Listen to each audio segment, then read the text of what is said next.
Hi, my name's Paul Shishi. I've lived in Scarborough for most of my life. Moved out Scarborough back in 1997 to live in Oshawa, but yet I still come to Scarborough every day in the week because I still work there. So what I'm about to disclose is the very start how all this started for me. And by that, in 1977 in August, I came back from Cubs, and it was a Sunday in August. And mid-afternoon, the neighbor next door, Mr. Cahill, came outside and told me he heard we were going to see a satellite cross the sky. I didn't pay much attention to it because I'm a kid, 8 years old. About 5-10 minutes later, he came out screaming, "There it is," half in the door and half outside, pointing up to the sky to the northwest. So I looked up, and clearly in the blue sky, I could see a long silver torpedo-shaped object with one or two silver spheres going around the midsection of the body. I watched it cross the sky for probably about 2 to 3 minutes at about 20,000-30,000 feet. I thought, wow, I just saw a satellite. I'm just a kid, and I moved on with it, didn't say anything to any adults. To fast forward from 67 to 1977, I was working car pickup at Dominion Stores Limited on August 4th, 1977, and just as we hit dusk, a gentleman in the car parked adjacent said to me, "What's that object over there?" And I didn't pay much attention. I just quickly looked. I said, "A jet." And I continued on, loaded the car, put the car to go, and the next car pulled up. And again, he asked me, "But look, it's not moving." I quickly looked and I said, "It's a helicopter." I finished the load on the second car and it pulled out, and I was just stacking the baskets, and the gentleman said, "But look at the lights on it." So I looked across the field at Morningside and Ellesmere to the east, directly 90 degrees straight ahead, about a mile away, and above the treetops, I could see like a Ferris wheel of multicolored lights going around in a clockwise motion.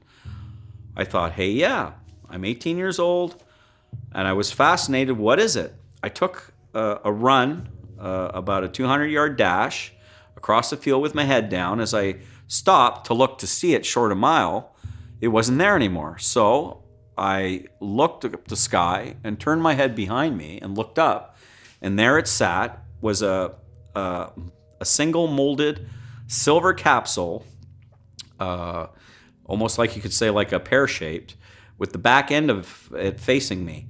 I could see a bright orange light in the center that stayed on, a orangey yellow light that stayed on, with 4 primary colors going blue, green, yellow, red.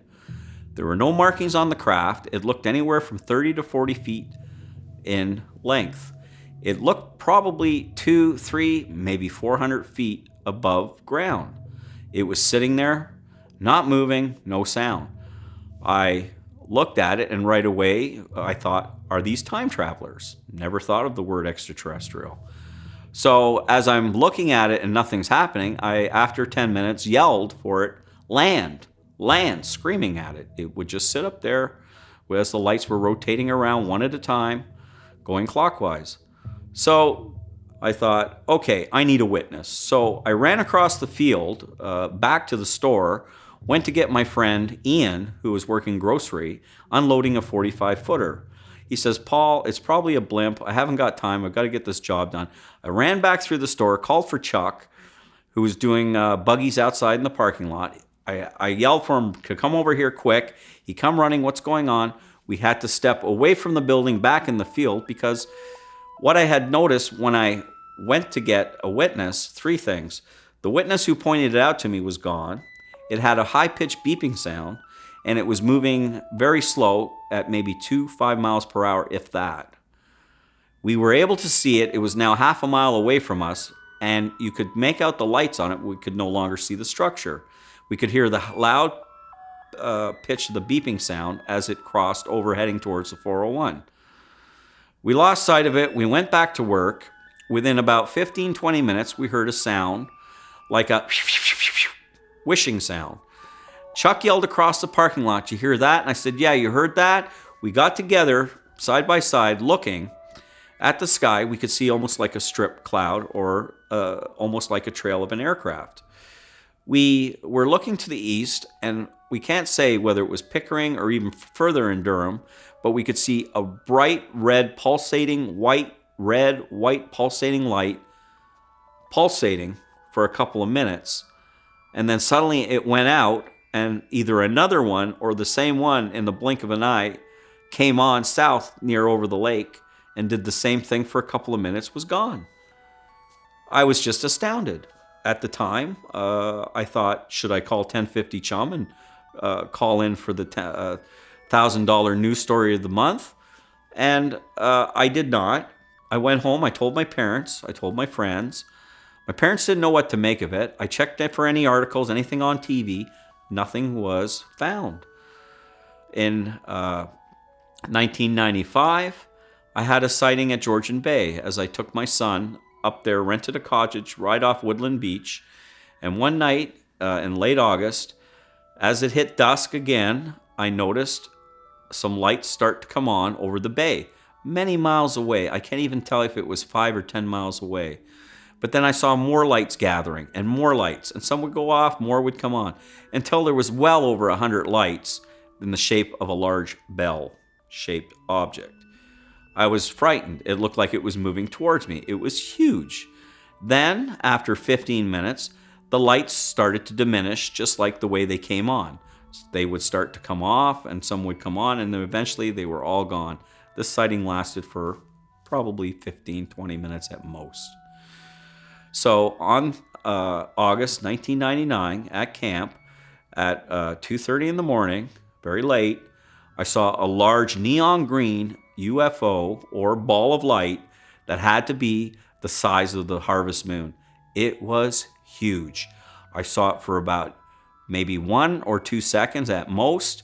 I could see a wake in front of it like you would in a boat on water, and it moved extremely fast and was incredibly large.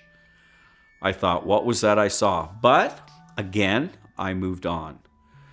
On August 3rd, 2002, again at camp, at around 2:30 in the morning, I had woken up from my chair. The campfire was out. The kids were sleeping in the tent. I thought it was time to put stuff away. So I went to the car and I started putting stuff in on the driver's side. And as I'm closing the door, I looked up and I saw a single pea of light moving across the sky slow.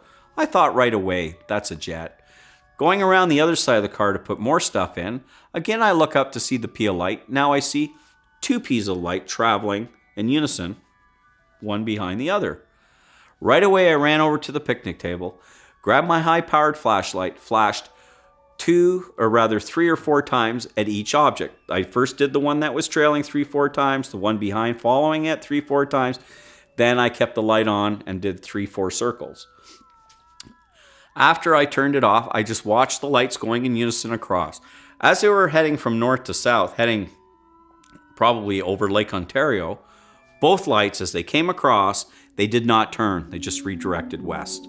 Again, both lights came in and redirected. This illustrated to me that it might have well been one craft. I cannot tell you if it was 200 or 300 yards apart of these lights or a quarter of a mile, but it must have been very big, whatever it was. I stayed up for the rest of the night, really fascinated to see if I would see anything else. Unfortunately, by 4, I had enough and I went to bed. The very next night, which was our last night at camp, again stayed up till 3 in the morning, had seen nothing. I was very excited and exhilarated what I had witnessed. To fast forward from August 3rd, 2002, I was at home Saturday, August 10th, 2002, and I was reading the Toronto Star newspaper. And to my dismay, I found in a section, crop circles found in Holwick, Quebec, August 3rd, 2002. And what really caught my attention was just like what I had seen on the craft in 77. One large circle of light in the center with 4 smaller primary colors going around. Of course, there's no colors to the crop circle. It was just the number of crop formations associated with the craft in scale with the lights, even in size. The larger one and the 4 smaller ones, 20, 30% smaller than the larger one. I just couldn't believe it. I'd sort of scratched my head over all that was going on.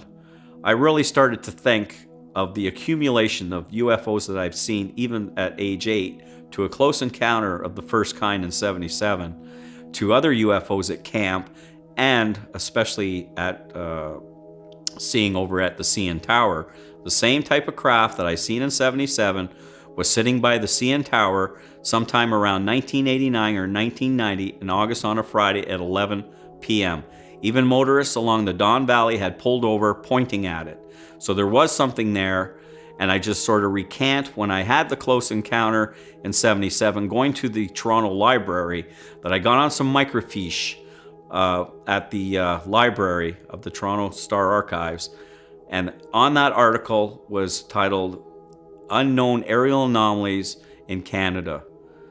The Canadian government will not disclose any information regarding UFOs and that new word to me, extraterrestrials, until the year 2000.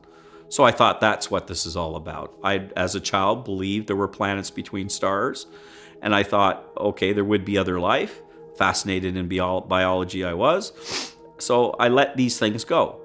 I then started to research on my own through the library, through the computer, and I started studying the data about UFOs, behaviors, witnesses' testimony, and I started getting involved of alien abduction, reading the stories, and I started thinking, boys, they sound pretty familiar to my dreams, but I still denied that, they were just dreams. I carried on looking into angels, demons, and I was getting fascinated in many different subjects that were touching on paranormal to try and connect of what all this was about. Well, this continued on into 2003, and I started to look up at the sky a little more. And what happened was my first sighting now that had happened in 2003. Out of 16 sightings in 2003, this was the first one. And of course, you can tell by the stats that having 16 sightings in 1 year is a dramatic increase of someone from 1967 to 2002 only seeing 9 or 10.